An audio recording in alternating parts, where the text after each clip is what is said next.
예! 수험생 여러분 반갑습니다. 한국사 능력 검정시험 중급 8번째 시간입니다. 우리 한국사는 어느 시대든지 정치, 경제, 사회, 문화의 순서대로 공부를 합니다. 그래서 삼국시대도 예외가 아니어서요. 우리 지난 시간까지는 삼국시대의 통일 과정까지 공부를 했죠. 그러면 삼국의 정치는 공부를 다 하신 거예요. 이제 남은 것은 삼국의 경제, 사회, 문화, 이렇게 세 가지의 파트가 된다라는 것이죠. 그래서 이번 강의인 제8강에서는 경제와 사회를 공부를 하고요. 그 다음에 문화의 앞부분, 문화의 조금 앞부분만 공부하고 마치도록 하겠습니다. 자, 여러분 이번 강의에서도 적어도 한 문제는 우리 한국사 능력 검정 시험에서 한 문제는 등장을 하기 때문에 여러분 신경 써서 봐주세요. 자, 그러면 여러분 시작을 하겠습니다. 자, 가볼까요?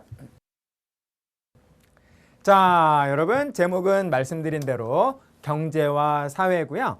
그리고 학문, 사상, 과학기술까지만 이번 강의에서 하고 나머지는 다음 강의에서 하도록 하겠습니다. 자, 이 순서대로 하겠어요. 경제 먼저 보겠습니다.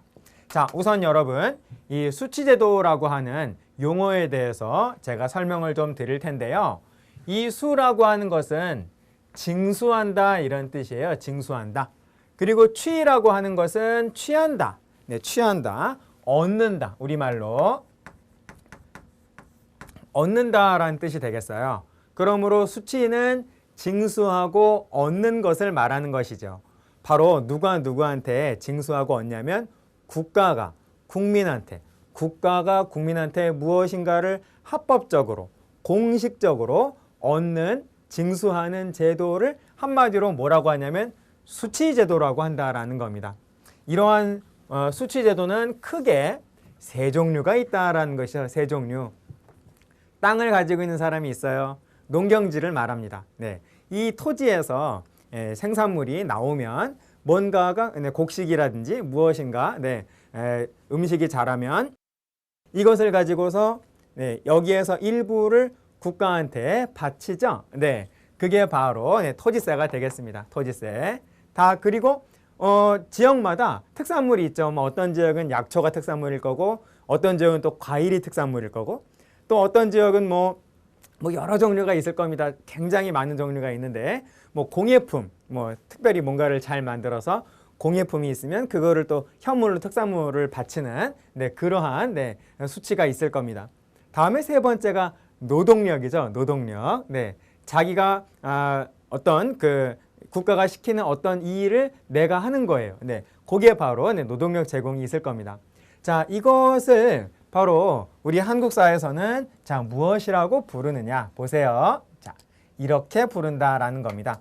토지세를 뭐라고 하냐면 조세라고 하고 전세라고 표현을 하기도 합니다. 자, 그리고 특산물은 뭐라고 하냐면 공납. 특산물을 바치는 제도 이름이 공납이에요.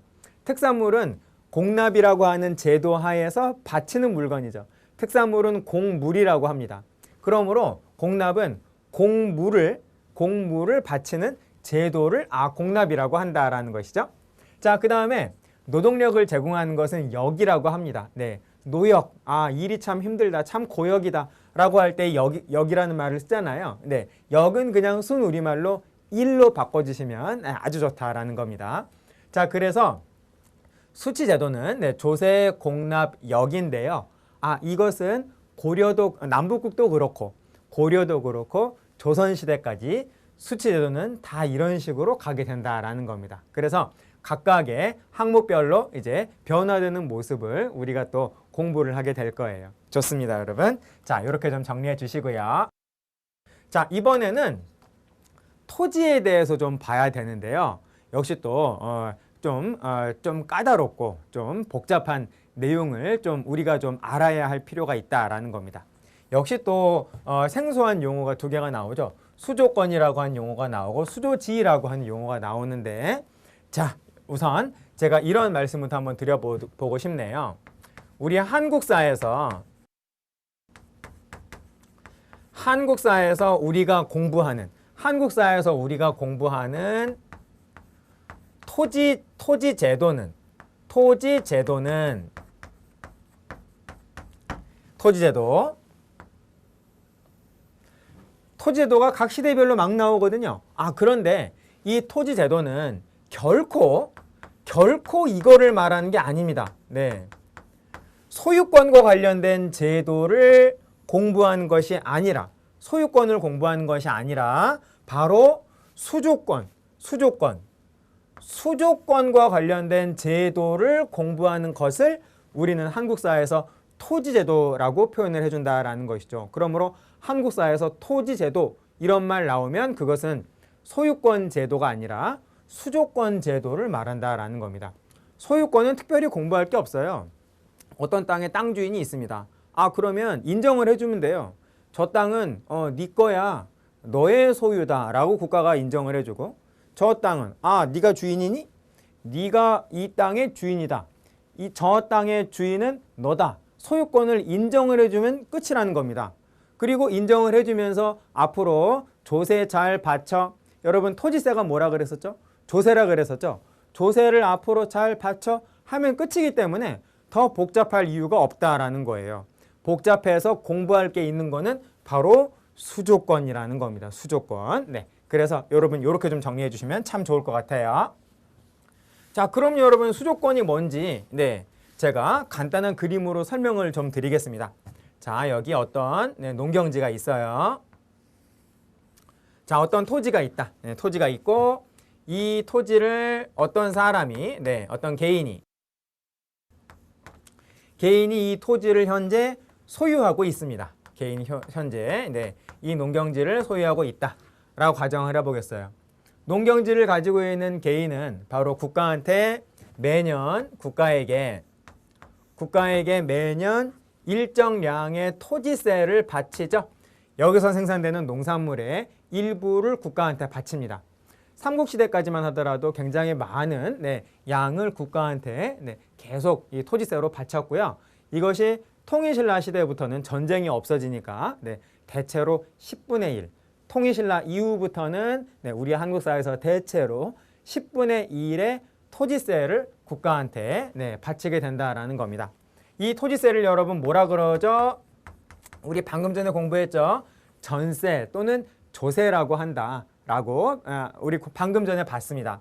그래서 여러분 국가의 입장에서는 이 땅에 무슨 권리를 가지고 있냐면요. 바로 이 개인으로부터 조세를 징수할 수 있는 권리를 가지고 있는 것이죠. 개인은 이 땅을 소유하고 있으니까 개인은 소유권을 가지고 있고, 개인은 이 땅의 소유권을 가지고 있고, 일반 국민은, 그리고 국가는 이 땅의 소유권을 가지고 있는 것이 아니라, 물론 국가가 스스로 소유권을 가지고 있는 국가 소유의 땅도 있어요. 국가 소유의 땅도 있는데 이 경우는 개인이 소유권을 가지고 있는 경우를 말합니다. 국가는 이 땅에 어떤 권리를 가지고 있냐면 조세를 징수할 수 있는 권리, 즉 수조권을 가지고 있다라는 겁니다. 여러분 이 구조가 이해되시죠? 어떤 하나의 대상이 있는데 그 대상을 바라보는 시각이 누구냐에 따라서 그 대상을 부르는 이름이 여러 가지가 된다라는 겁니다. 어떤 남자가 있는데요. 부모님한테는 자식이 되는 거고, 그리고 아내한테는 이 남자는 남편이 되는 거고요. 자식이 있다면 자식한테는 아빠가 되는 거죠. 그러므로 후배가 있다면 이 사람은 선배가 되는 거죠. 이 사람을 똑같은 사람인데 바라보는 주체가 누구냐, 바라보는 시각이 누구냐에 따라서 이름은 여러 가지가 있을 수 있다라는 겁니다. 여러분 이해되시죠? 그래서 여러분 이 땅은 소유권을 가지고 있는 개인, 일반 백성, 국민한테는 이 땅은 뭐가 되냐면 소유지가 되는 것이고요. 수조권을 가지고 있는 국가한테는 이 땅은 뭐가 되는 거죠? 수조권을 갖고 있는 국가에게는 수조지가 되는 거죠. 조세를 징수하는 땅이 된다라는 겁니다. 조세를 징수하는 땅. 여러분 이해되시죠? 같은 땅이지만은 개인한테 이 땅은 소유지, 국가한테 이 땅은 수조지가 된다라는 거예요. 수조지. 그래서 국가가 직접 소유하고 있는 땅은 일단 빼고 국유지도 있어요. 네, 국가가 직접 소유하고 있는 땅, 뭐 지금도 있죠. 그런 땅은 일단 빼고 일반 백성이 가지고 있는 땅이 이만큼 있다라고 하는, 만약에 그 국가 안에 10,000개가 이러한 땅이 있다라고 한다면 그 10,000개의 땅을 일반 국민들은 각자 소유하고 있고, 그 10,000개의 땅은 국가의 입장에서 뭐가 되는 거죠? 10,000개의 수조지가 있는 거죠. 수조지가 된다라는 겁니다. 여러분, 이 구조 이해되시죠? 네, 좋습니다. 자, 그러면 여기서 또 하나를 또 우리가 알아야 되는데요. 어떤 관리가 이렇게 한 명 있어요. 관리가 이렇게. 관리가. 이 사람이 이제 관모를 이렇게 쓰고 있습니다. 네, 관리처럼 보이시나요? 네. 이 관리가 있다라고 한다면요. 지금이야 공무원한테 이렇게 월급, 계좌이체, 은행 계좌이체 하면 되지만은 당시에는 그런 구조가 없으니까요. 국가가 많이 갖고 있는 수조지 가운데 일부 이렇게 요만큼 띄어가지고 이 관리한테 줍니다. 관리한테. 그래서 국가가 관리한테 수조권을 줘버리는 거죠. 이 땅의 수조권이 지금까지 나한테 있었는데 이제는 이 수조권을 너한테 줄 테니까 네가 앞으로는 이 개인한테서 조세를 직접 징수해서 그걸 가지고 먹고 살아 라고 한다라는 겁니다. 그럼 여러분, 수조권이 이쪽으로 갔으니까요. 이제 조세는 개인이 내내 국가한테 내고 있다가 권리가 있는 쪽으로 조세가 가게 되겠죠. 그래서 개인은 그 다음부터 조세를 바로 이 관리한테 바치게 된다라는 겁니다. 그래서 이 조세를 징수하면서 이 관리는 그 조세를 가지고서 먹고 살게 되는 것이죠. 여러분, 이해되시나요? 자, 그래서 관리가 수조지를, 국가로부터 수조지를 받으면서 이제 많은 이제 수조지의 변화가 생기게 된다라는 겁니다. 우리의 한국사에서 처음으로 등장하는 수조지의 이름은 다음에 나옵니다. 자, 요거는 여러분 이해되셨죠? 네. 한국사에서 처음으로 등장하는 수조지는 일단 2개인데요. 한번 보시겠어요? 네. 삼국시대에 제일 먼저 먹고 살아라 라고 하는 그런 의미에서요. 네. 먹을 식자를 써서 먹고 사는 그런 어떤 용도로 마을을 그냥 줘버렸다라는 겁니다. 읍면리 할 때 읍이에요. 그래서 시급이 처음 등장하는, 삼국시대에 처음으로 등장하는 수조지의 이름이 되는 것이고요. 대체로 이 시급은 누가 받냐면요, 왕족이 받아요. 또 공신이 받습니다. 왕족은 그냥 받아요. 여러분, 왕의 친척인데 뭐 되게 그 노숙자처럼 살면 안 되잖아요. 그러니까 왕의 권위를 유지해주기 위해서, 왕의 체면을 위해서 그냥 왕족한테 그냥 준다라는 겁니다. 이 수조지는. 그리고 공을 세운 신하한테도 나 훌륭하다라고 하면서 포상, 포상의 개념으로 또 수조지인 시급을 줄 수가 있겠죠. 그리고 노급, 이게 일반적인 건데요. 여러분, 이 녹이 바로 녹봉, 월급, 급여라는 그런 뜻입니다. 그래서 공무원으로서, 관리로서 열심히 일하는 대가로 받는 월급, 그 급여, 그게 바로 급여 개념으로 받는 수조지가 바로 노급이 되니까요. 이게 바로 관리가 받는 수조지가 된다라는 것이죠. 자, 그런데 여러분, 보시는 바와 같이 이 시급, 노급을 받는 사람들은 이렇게 세부적으로 나누어 볼 수 있지만은 이들은 여러분 한꺼번에 뭐라고도 말을 쓰냐면 귀족이라고도 말할 수 있습니다. 왕족은 귀족 가운데에서 가장 높은 귀족이죠. 그쵸? 그리고 당시에는 아직까지 과거 시험이 없잖아요. 과거 시험은 우리 한국사에서 언제 등장하냐면요. 고려 초 광종 때입니다. 최초로, 연도는 모르셔도 돼요. 958년에 광종 때 과거 시험을 실시를 하거든요. 그래서 고려 전까지는 과거 시험이 아예 없다라는 거죠. 신하는 그래서 누가 된다? 공개 채용 시험 없으니까 그냥 귀족이 신하가 되는 거예요. 귀족이. 그래서 여러분, 공신도 신하고 관리도 신하니까요. 바로 왕족이나 공신이나 관리나 넓게 봤을 때는 모두 귀족이다 라고 말할 수가 있다라는 겁니다. 그런데 이 시급과 노급은 귀족한테 아주 유리한 제도였다라는 거죠. 아주 유리한 수조지였다라는 겁니다. 그 이유는 무엇이냐? 이 시급과 노급은 기본적으로 수조지잖아요. 그래서 조세 징수가 가능합니다. 즉 수조가 가능하다라는 거예요. 그것뿐만이 아니라 한마디로 말씀드리면 그 지역의 모든 살아있는 것을 다 줬다 라고 말할 수 있다는 거예요. 이 지역에 이 받은 수조지로 받은 그 시급과 노급의 일종의 작은 왕이 되는 겁니다. 시급과 노급이라고 하는 것은 또 뭐를 얻을 수 있냐면요. 특산물도 징수해요, 자기가. 자, 그래서 공납, 곡물 징수도 할 수 있어요. 자, 그리고 노동력까지, 역을 징발할 수도 있었다라는 거죠. 노동력까지 징발할 수 있었다라는 거예요. 그래서 수치제도의 3종류, 조세, 공납, 역을 이 지역 안에서는 다 가질 수 있는, 귀족이 다 가질 수 있는 아주 귀족한테 좋고 유리한 수조지가 바로 두 개, 시급과 노급이었다라는 겁니다. 여러분 이해되시죠? 자, 그런데 이게 왜 중요하냐면요. 보십시오. 귀족은 여러분 우리 한국사뿐만이 아니라요. 이건 정말 세계사 공통입니다. 여러분 세계사 공통으로 한국사 포함해서 왕과 귀족의 관계는 어떤 관계일까요? 왕과 귀족의 관계 기본적으로 경쟁 갈등 관계입니다. 경쟁 적대 관계라는 거예요. 경쟁하고 갈등하는 관계라는 거죠. 귀족은 자기가 왕 되고 싶어요. 그래서 왕의 자리를 호시탐탐 노립니다. 그리고 왕은 그러한 귀족을 누르면서 자기 자식한테 왕좌를 왕위를 물려주고 주는 게 목적이에요. 그러므로 왕과 귀족은 언제나 경쟁 갈등 관계인데 보시는 것처럼 여러분 귀족한테 유리한 이러한 제도는 시급과 노급과 같은 이러한 귀족한테 유리한 것은 귀족과 경쟁 관계인 왕한테는 어떻죠? 왕한테는 불리한 제도죠. 왕한테는. 그리고 만약에 귀족한테는 불리한 어떤 제도가 있다라고 한다면 경쟁 갈등 관계에는 왕한테는 아주 유리한, 왕한테는 아주 좋은 제도가 된다라는 겁니다. 그래서 통일신라 초에, 통일이 된 바로 직후에 왕권을 강화하려는 아주 강력한 통일신라 초기의 군주가 나와요. 이 군주는 귀족한테 유리한 이러한 제도를 없애면서 자기한테 유리한, 한마디로 무슨 말이죠?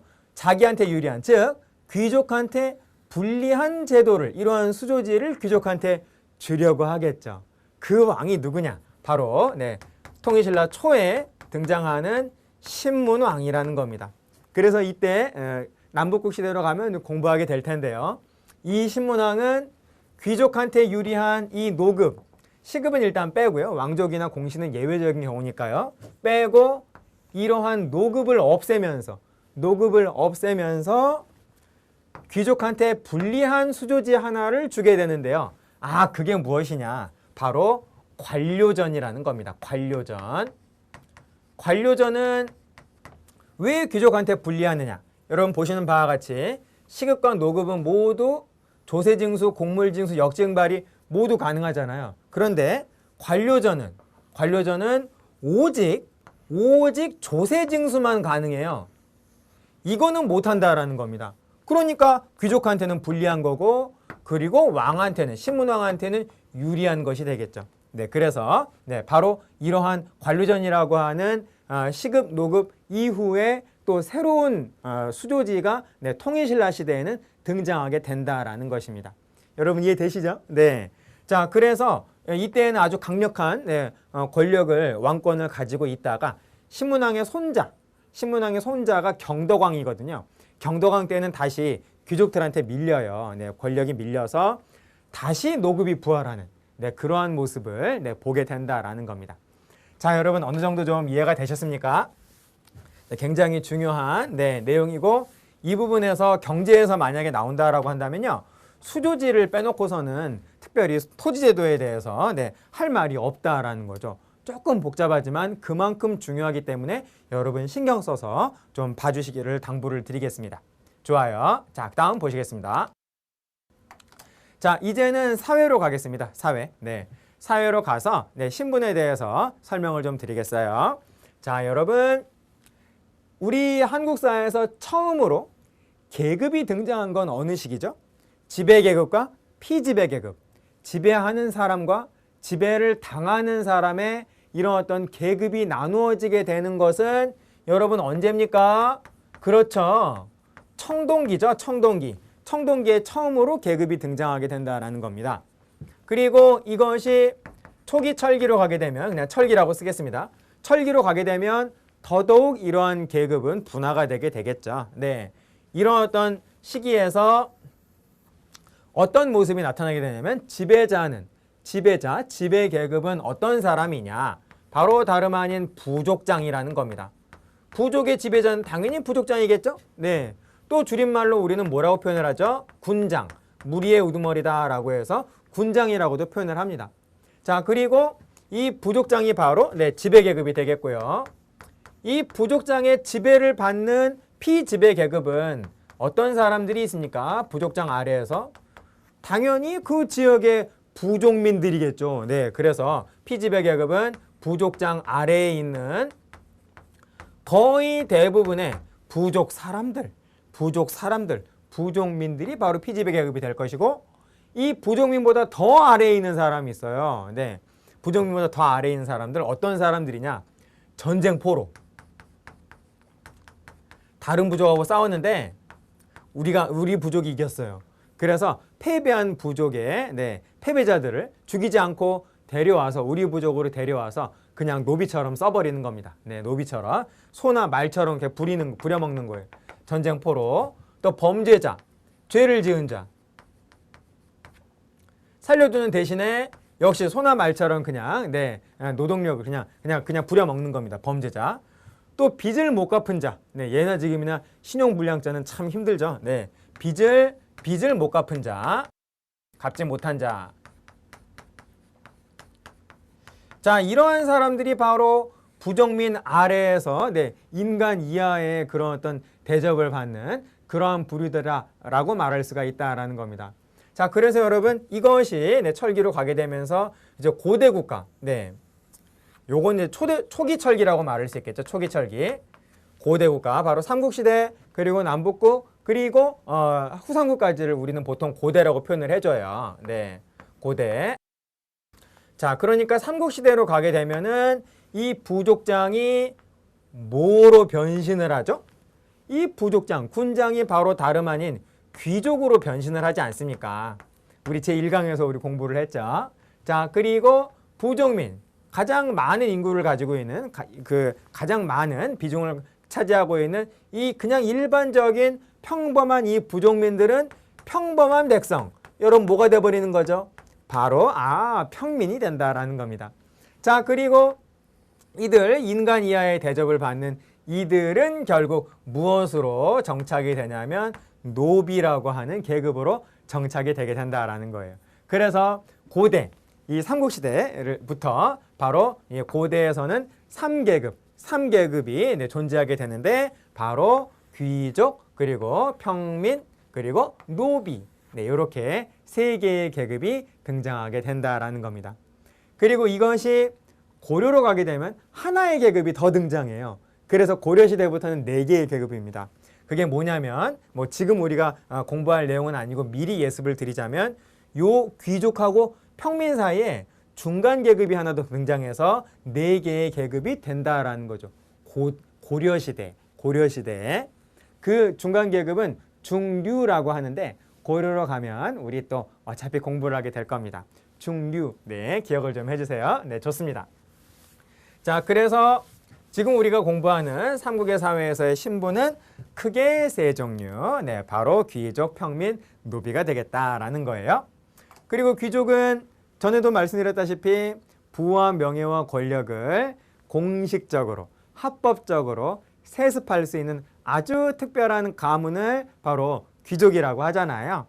그래서 계속 지위가 세습이 되면서 명예도 세습이 되고 권력도 세습이 되고 그리고 자신의 재산도 공식적으로 그냥 쭉 세습이 되면서 바로 지배계급의 지위를 계속 가진 겁니다. 그리고 이 귀족은 언제까지 가냐면요. 요것도 여러분 메모를 좀 해주시면 참 좋겠습니다. 기억을 그냥 하시던가요? 우리의 한국사는 어느 나라까지가 귀족 중심의 사회, 귀족 중심의 국가다라고 말할 수가 있냐면요. 자, 여러분 이 안에 들어갈 나라 이름은 뭘까요? 바로 다름 아닌 고려입니다. 고려. 고려 시대까지가 바로 네, 우리 한국 사회에서 귀족 국가다라고 말을 할 수가 있다라는 거예요. 그래서 고려 시대까지 자신의 능력보다 더 중요한 것은 그 사람이 어느 가문 출신이냐, 그 사람의 출신 가문이 뭐냐, 그게 훨씬 더 중요하다라는 겁니다. 그래서 능력이 조금 좀 부족하다 할지라도 그 사람이 높은 귀족 가문이라면 계속 승진이 되고, 아무리 능력이 좋아도 그 사람이 좀 한미한, 그다지 높지 않은 그런 가문이라면은 승진의 제약이 따르는 그러한 시대가 바로 고려 시대까지다라는 거예요. 자, 좋아요, 여러분. 자, 다음 보시겠습니다. 자, 그래서 여러분 사회의 신분에 대해서 우리 한번 봤고요. 또 우리 삼국의 사회에서 빼놓을 수 없는 게 바로 화랑도죠. 청소년 수련단체. 여러분 삼국시대는 정말 치열한 전쟁이 있었습니다. 어른이 다 된 다음에, 성인이 딱 된 다음에 그 다음부터 전투훈련을 시키면 늦는다라는 거죠. 그래서 네, 완전히 어린이일 때에는 전투훈련을 안 시켜요. 그거는 안 되죠. 네. 그런데 그때에는 어린이 때에도 뭐 칼 들고 막 이렇게 네, 전투 같은 그런 어떤 놀이를 했을 겁니다. 아무튼 여러분 청소년 일대부터 이들은 바로 미래의 병사들이죠. 미래의 병사로 육성하기 위한 바로 이와 같은 네, 전투 훈련을 열심히 시켰는데, 그 전투 훈련을 시키는 수련 단체 이름이 바로 뭐냐면 화랑도라는 거예요. 화랑도. 네, 정비한 왕은 진흥왕이고, 네, 그리고 네, 세속 5계라고 하는 화랑도의 5가지 가장 중요한 계율이 있죠. 네, 바로 원광법사가 네, 세속 5계를 지었습니다. 이렇게 좀 정리해 주시고요. 다음 신라 귀족 등급 제도. 네, 가장 어떠한 네, 우리 한국 사회에서 가장 개방적인 귀족 제도다. 아니다. 가장 폐쇄적인 귀족 제도다. 자, 여러분 둘 중에 뭘까요? 하나, 둘, 셋. 네. 우리 한국 사회에서 가장 폐쇄적인 귀족의 등급 제도가 바로 다름 아닌 골품제였다라는 겁니다. 그래서 귀족의 등급에 따라서 의식주를 아예 그냥 전부 다 통제했다라는 거죠. 그래서 의복부터 해서 뭐 어떤 수레를 타야 되고, 또 가옥의 또 규모는 또 등급에 따라서, 귀족 등급에 따라서 또 어때야 한다. 그리고 결혼이 등급이 다르면 같이 결혼을 못 해요. 네. 자, 이런 어떤 아주 강력하게 등급에 따라서 이런 어떤 폐쇄적인 그런 어떤 사회를 만들었던 게 바로 네, 신라의 골품제가 되겠다라는 겁니다. 좋아요, 여러분. 자, 이렇게 좀 이해를 해주시면 좋겠고요. 자, 이제 우리 삼국의 사회를 마치고 이제 학문으로 들어가도록 하겠습니다. 학문. 자, 고구려는 자, 어떤 공부를 했느냐. 여러분, 태학과 경당이라고 하는 학교의 이름이 나오는데요. 태학은 수도에 있는 학교고요. 네, 그리고 경당은 지방에 있는 학교였습니다. 여러분, 고구려의 최고 교육기관인 태학. 어느 왕이 태학을 설립했죠? 여러분, 암기법 기억하십니까? 소스림을 불태울 것이다. 소스림을 불태울 것이다. 불태울 것이다의 태가 바로 태학 설립 아닙니까? 여러분, 어느 왕이죠? 소스림 왕 기억해 주시고요. 자, 그 다음에 자, 백제는 오경박사, 역박사, 의박사와 같은 이런 각각의 분야에 대해서 학문 아주 풍부한 지식을 가진 박사들이 있었다라는 겁니다. 오경은 유교의 5개의 경전을 말해요. 네, 시경, 서경, 역경, 예기, 춘추라고 하는 가장 중요한 당시에 네, 5개의 유교 경전을 오경이라고 하는데, 여기에 능통한 박사를 오경박사. 네. 그리고 주역, 역법에 네, 천문학에 능통한 박사를 역박사. 네, 그리고 의학에 능통한 박사를 의박사라고 했다라는 겁니다. 이거는 백제이가 되는 거고요. 다음, 네, 신라는 임신서기라고 하는 하나의 유물이 지금도 남아 있는데요. 이것을 통해서 신라 시대에 유교 공부를 굉장히 열심히 했다라는 걸 알 수가 있다라는 거죠. 자, 이 말 무슨 말이냐? 석은 일단 돌이란 뜻이에요. 어떤 돌덩어리인데 신라 청년 둘이서 뭔가를 서약을 했습니다. 맹세를 했다 이 말이죠. 네, 그래서 뭔가를 서약을 해서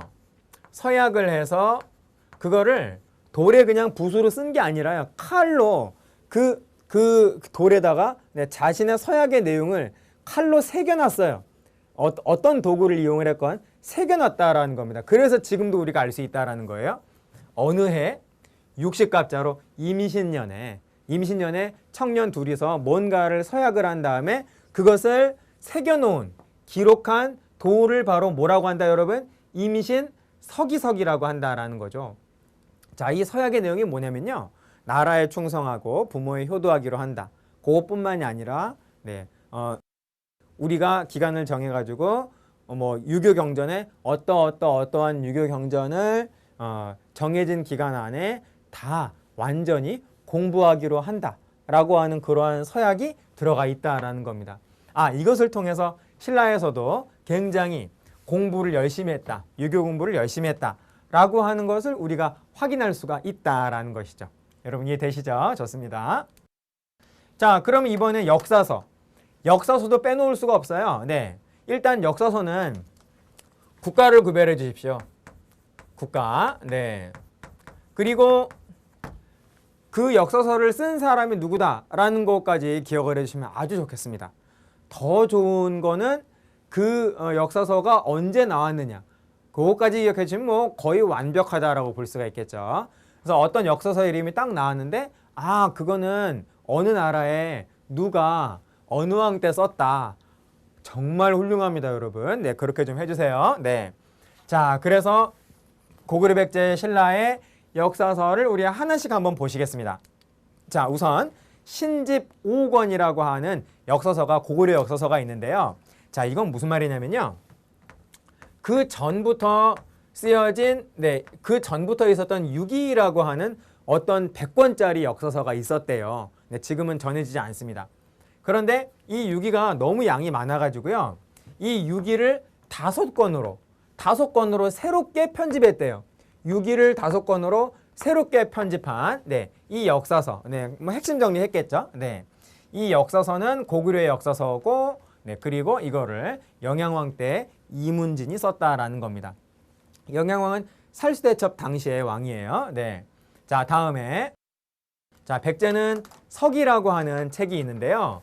이 서기라고 하는 역사서는 또 누가 썼느냐?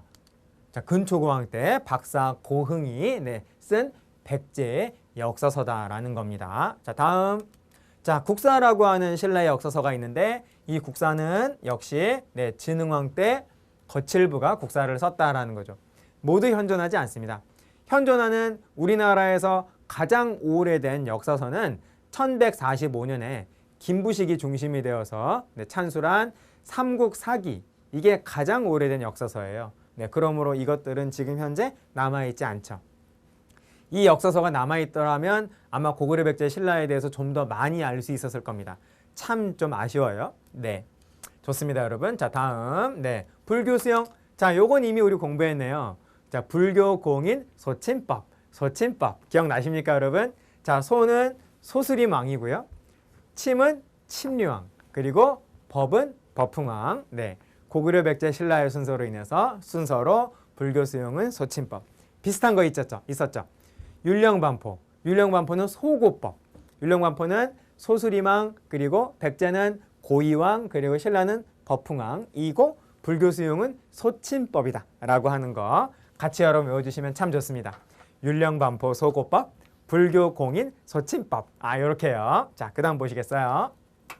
자, 도교라고 하는 것도 삼국시대에 이미 들어와가지고 우리한테 아주 강력한 그런 어떤 영향을 줬고, 지금도 여러분 도교적인 관념은 지금도 우리 사회에서 우리의 관념 속에 아주 밑바탕을 차지하고 있는 하나의 관념입니다. 자, 도교 보세요. 우선 도가에서 출발을 했어요. 도교는 노자와 장자가 바로 도가의 대표자죠. 여러분, 유가의 대표자는 누구죠? 공자, 맹자잖아요. 그리고 노자와 장자가 대표자인 학파가 바로 도가가 되겠습니다. 그래서 도가를 노장사상이라고도 표현을 하죠. 간략하게 말씀을 드리면 이렇게 생각을 합니다. 이분들은요. 인간은 기본적으로 선하다. 그런데 인간이 모여 사는 사회는, 인간이 모여 사는 사회는 매우 혼란스럽다. 참 혼란스럽고 복잡하고 힘들다. 그 이유가 뭐냐? 그 이유를 바로 이분들은 이렇게 생각을 하십니다. 그 이유는 인의 때문이다 라고 얘기를 합니다. 혼란스러운 이유는 인이란 무엇이냐? 인간이 자기가 가진 어떤 능력과 지능을 동원해서 인간의 능력으로 인공적으로 만들어 놓은 모든 것을 다 인이라고 해요. 그래서 인간이 만든 모든 발명품, 인간이 만든 모든 물건이 전부 다 인입니다. 그리고 인간이 관념적으로 만든 어떤 관념의 산물 역시 다 인이라는 거예요. 대표적인 관념의 산물 뭐죠, 여러분? 제도, 법, 규칙. 이런 것들이 바로 인의가 된다라는 겁니다. 그래서 사람이 행복하게 편하게 살 수 있는 유일한 방법은 최대한 이 인의가 없는 곳에서 인의 없이 사는 것이 가장 이상적인 삶이다 라고 이분들은 얘기를 했다라는 거예요. 여러분, 인의가 없는, 뭐라고 표현을 할까요? 인의가 없다, 인의가 없는, 이 인의를 한 글자로 줄여가지고 인의가 없는 자연스러운 삶, 이것이 가장 이상적인, 여러분 사람이 살고 있는 곳은 다 사회죠. 그러니까 그 사회를 떠나야 된다라는 거예요. 사람이 안 사는 곳으로 가야 된다라는 겁니다. 여러분, 거기가 어디죠? 바로 산천이죠.